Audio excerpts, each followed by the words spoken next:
Madame, Monsieur, bonsoir et bienvenue. Dans l'actualité de ce mardi, nous sommes allés faire le constat du respect ou non de la mesure du plafonnement du prix de la baguette de pain. Il est obligatoire désormais d'afficher les prix de chaque baguette dans les boulangeries. Et notre carton vert à la mairie d'Adjamé pour féliciter le nouveau visage du shopping abrogois, plus connu sous le nom de Black Market. Ce mythique centre commercial situé en plein cœur de la commune d'Adjamé, à fière allure.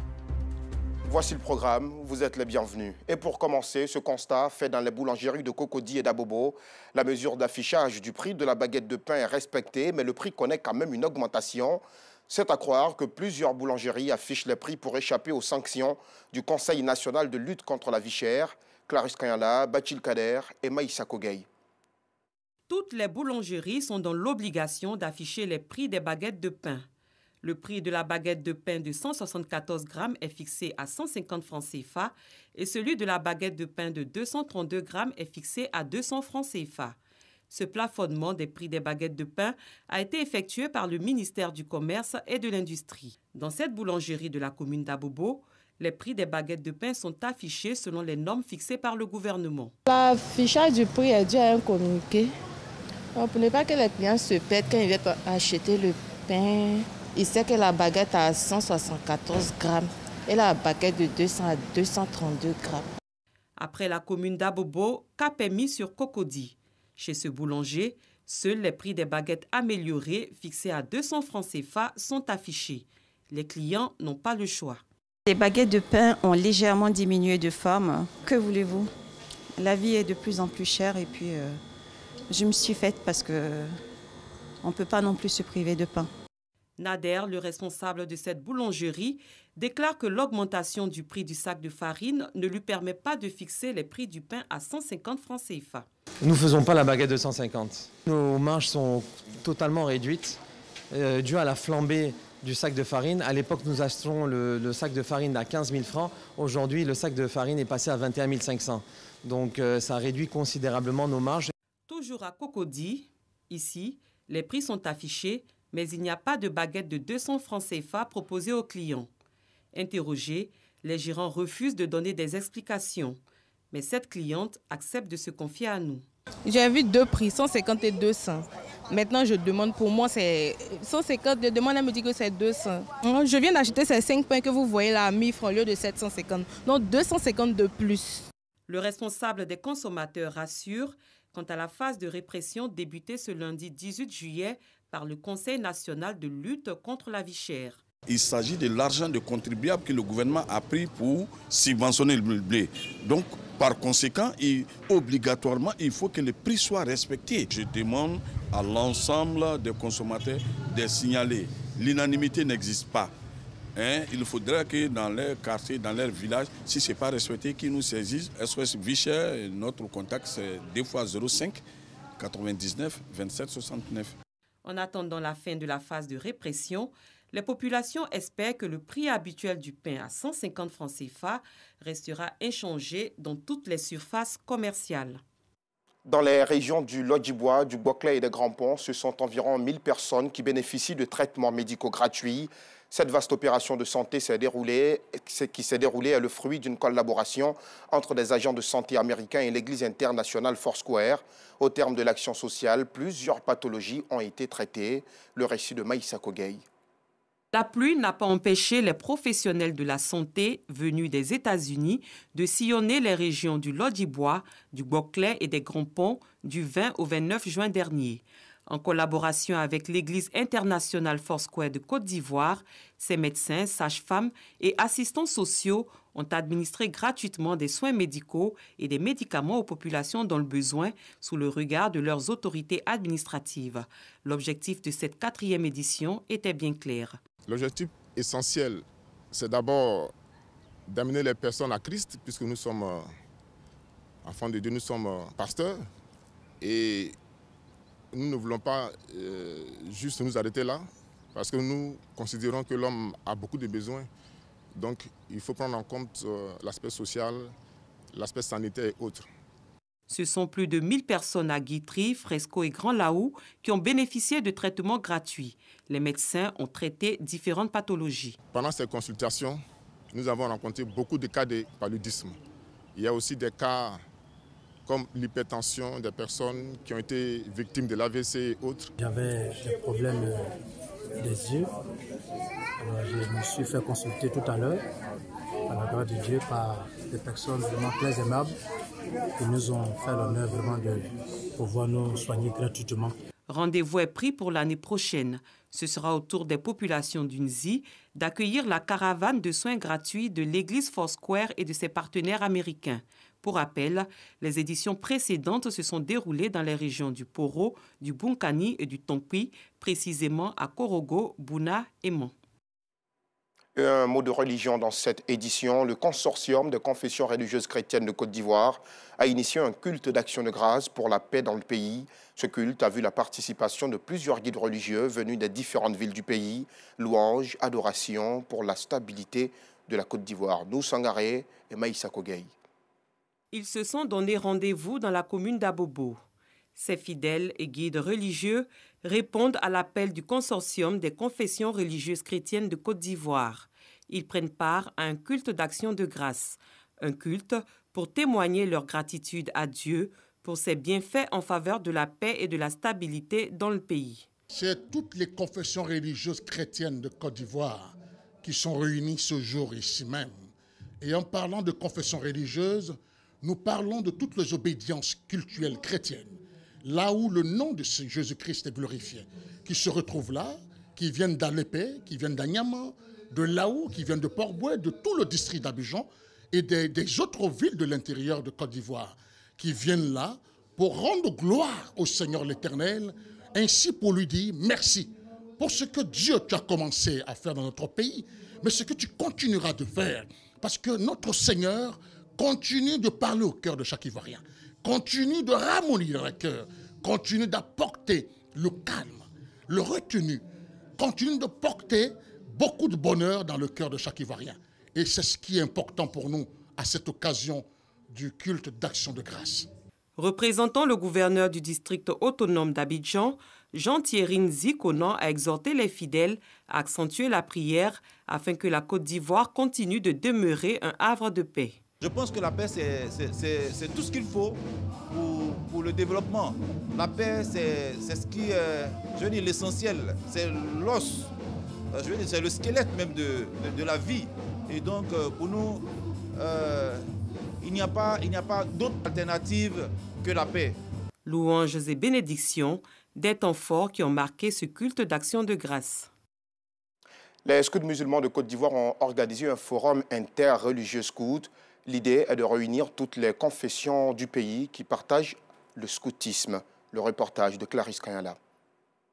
C'est dans la paix et le vivre ensemble que les scouts musulmans, catholiques, méthodistes, évangéliques et célestes ont partagé leurs expériences le samedi 2 juillet 2022. Une occasion pour les guides religieux de donner des messages sur le dialogue interreligieux en Côte d'Ivoire.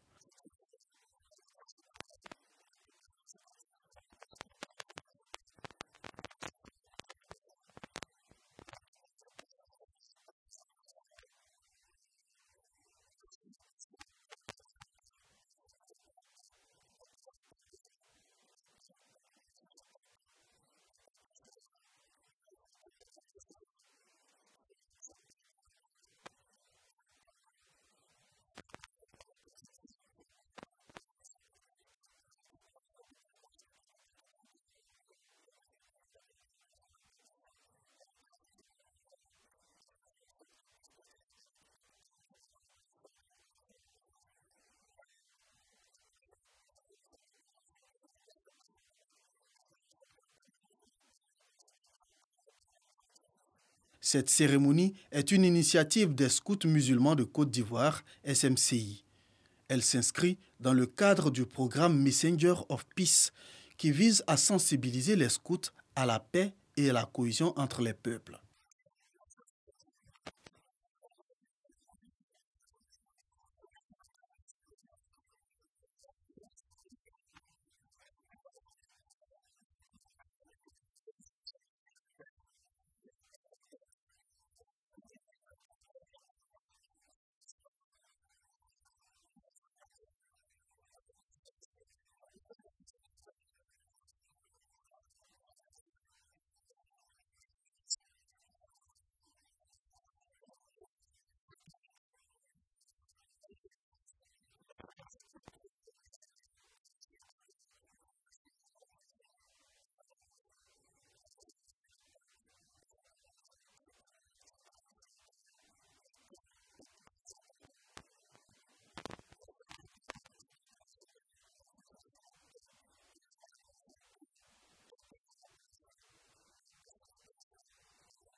Le scout est l'ami de tous et le frère de tous les autres scouts.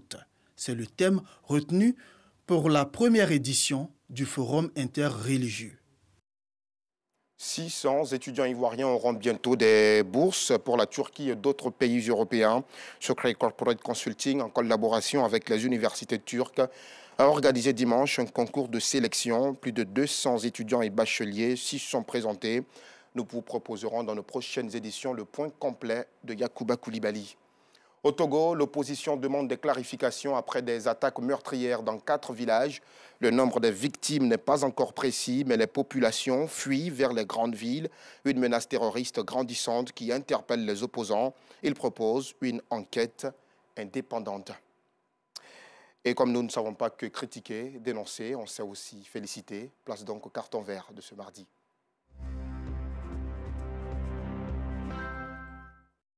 C'est l'un des marchés les plus visités de Côte d'Ivoire, le shopping Abrogua d'Adjamé, plus connu sous le nom de Black Market. Aujourd'hui, ce mythique centre commercial situé en plein cœur de la commune d'Adjamé à fière allure, des ruelles bitumées, des panneaux de signalisation et des feux tricolores bien en place. Les stationnements anarchiques sont désormais interdits dans ce marché. Une totale rupture avec le décor insalubre fait de tas d'ordures et d'eau usée d'autrefois. Séduit par ce nouveau visage, l'équipe de rédaction attribue un carton vert au maire Soumaoro Farikou et ses équipes. Nou Sangaré, Kader Bachil et Kone Pargassoro des Madongi. Des tas d'ordures, des eaux usées dans les ruelles, des voiries dégradées, voire impraticables. C'est dans ce décor insalubre qu'exerçaient les vendeurs du Black Market d'Adjamé il y a quelques mois. Ce mythique centre commercial de la capitale économique ivoirienne a aujourd'hui fière allure.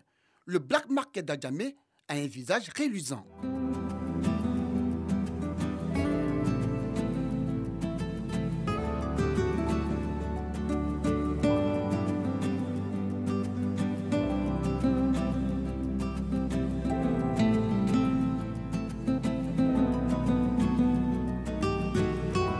C'est un marché dont les ruelles ont été bitumées. Les automobilistes qui autrefois n'osaient pas s'y aventurer circulent à nouveau dans le dit marché à la grande satisfaction des commerçants. Avant, pour venir au Black Market, on avait tellement de problèmes. Mais aujourd'hui, grâce à Dieu, on a un peu de victimes un peu partout. Voilà, donc nous pouvons rassurer nos commerçants. Ils peuvent venir au moment qu'ils veulent et à l'heure qu'ils veulent. Et nous sommes là pour eux. Ce sont de plus, tu ne peux pas. Parce que n'importe quel paire tu vas porter, ça ne fait pas 2 semaines avec toi, ça se gâte. Maintenant que vraiment c'est goudronné, vraiment, on est vraiment content. Tous les commerçants, celui qui dit il n'est pas content, il est menti. Feu tricolore, panneaux de signalisation, tout y est. Aujourd'hui, au Black Market, les stationnements anarchiques sont interdits. Comme alternative, des parkings ont été aménagés pour permettre aux automobilistes et engins à 2 ou 3 roues de stationner. Ça nous fait du bien. Franchement, les motos sont bien gardées. Bon, il n'y a pas de problème quoi. Voilà, tu peux rentrer au Black, chercher tout ce que tu veux. Tu finis, tu sors, tu prends ta moto, tranquille, tu t'en vas. Depuis les gars, là, tout va bien, il n'y a même pas de souci. En mettant ticket, sans problème, il vient, il est bien propre. La moto est bien surveillée, il n'y a pas de souci. Issouf Diarra est le responsable du parking des motos et tricycles à l'entrée du Black Market. Dieu merci, il y a des clients qui viennent ici. Ils sont tellement contents que souvent, ils donnent même 500 francs aux enfants pour leur café. Je pense qu'ils apprécient bien. Jadis, des pratiques peu orthodoxes ont contribué à assombrir la réputation du Black Market, à savoir le vol et l'anarque. Des pratiques qui tendent à disparaître. Aujourd'hui, nous disons merci au premier magistrat de la commune. Voilà, le Black est un peu partout. Aujourd'hui, il y a les caméras. Donc même si tu rentres au Black et tu voles 1 mois, 2 mois après, il faut te dire qu'on va t'arrêter. La police, ouais, souvent ils sont des passages, ils vérifient un peu qu'est-ce qui se passe, donc, comment ça va, un peu de tout. C'est-à-dire qu'on se sent à l'aise avec tout. Pour lutter contre le banditisme dans ce marché, la sécurité est assurée par les Black Tigers, dont la corpulence des membres impose le respect. Dans cette unité, la rigueur est démise, assure son premier responsable, Ousmane Ouattara, connu sous le nom de Lou John. Au Tiger, on recrute, quand on dit des champions, c'est vrai, il faut d'abord un pratiquant. Il faut être connu d'abord dans les arts martiaux comme boxe, karaté, judo, avant de te recruter. La mission des Black Tigers, assurer la fluidité, sécuriser les marchandises et mettre hors d'état de nuire les pickpockets et autres délinquants. Dans presque toutes les sorties, on a la vision aussi des gens qui rentrent. Tu peux venir faire des achats tranquillement, c'est ton choix. Mais ne souhaite pas à faire des bêtises au black. C'est interdit. Nous, on met fin à ça. Chez les Tigers, tu ne peux pas faire pickpocket. Tout le monde ne porte pas tenue. Parce qu'on choisit aussi des personnes pour ça, des gens qui ont déjà l'espérance de ce boulot. Et ceux que tu les vois en tenue, ça dit ils figurent autrement pour dire que Tiger est là. Le nouveau visage de ce marché qui accueille en moyenne plus de 1000 visiteurs par jour est à mettre à l'actif du premier magistrat de la commune d'Adjamé, Farikou Soumaoro. Ce changement répond au souci d'améliorer le cadre d'activité de nos commerçants qui sont installés sur ce grand marché. Et comme je l'ai dit tantôt, c'est un grand marché et c'est un marché qui contient tout ce que l'on peut chercher. N'allez pas au plateau, n'allez pas à Cocody ou ailleurs pour aller chercher quoi que ce soit, où vous trouverez tout ce que vous cherchez dans ce marché. Ce sont ces raisons qui nous ont poussés à vraiment faire en sorte que l'accès soit plus facile pour les éventuels clients, également aussi pour que les gens puissent circuler plus facilement. En perspective, le maire souhaite aménager ce marché pour une plus grande capacité d'accueil. Après 25-30 ans d'existence, ce marché est un peu dépassé. Alors donc, comme perspective, nous sommes en train de réfléchir comment est-ce que nous allons essayer de réaménager à nouveau ce marché, mais cette fois-ci en hauteur, puisque nous n'avons plus d'espace pour l'extension de ce marché, comme c'est le cas dans plusieurs autres marchés au niveau de la commune, parce que nous n'avons plus d'espace. Baptisé Black Market à sa création, ce marché a été rebaptisé Shopping Abrogois en 1996 après sa réhabilitation. Cependant, le nom Black Market continue de planer sur le marché malgré les efforts consentis. Un autre combat auquel devront s'attaquer les autorités municipales en vue de l'appropriation de la nouvelle appellation par les populations. Alors, la rédaction de RTI2 donne un carton vert au maire Farikou Soumaoro et à son conseil municipal pour le beau et nouveau visage que présente le Black Market, que dis-je, le shopping abrogois d'Adjamé. Merci beaucoup, Noussangare. Kader Bachi, le connaît par Gassoro de Madongui. C'est aussi la preuve que la rédaction de RTI2 ne sait pas que sanctionner. Nous savons aussi féliciter et encourager. Bravo donc à l'équipe municipale d'Adjamé ainsi qu'à toutes les autres collectivités territoriales qui œuvrent pour le bonheur des populations. Prière continue ainsi. Très certainement, nos équipes arriveront vers vous. Merci de nous avoir suivis à Grogro, dans le Beké, plus précisément à Tiébissou. Merci aussi de nous avoir suivis dans le Tchologo, à travers la belle et historique ville de Kong. C'est la fin de ce journal. Merci aux équipes techniques et de rédaction, sans qui absolument rien n'est possible. À demain pour un autre journal.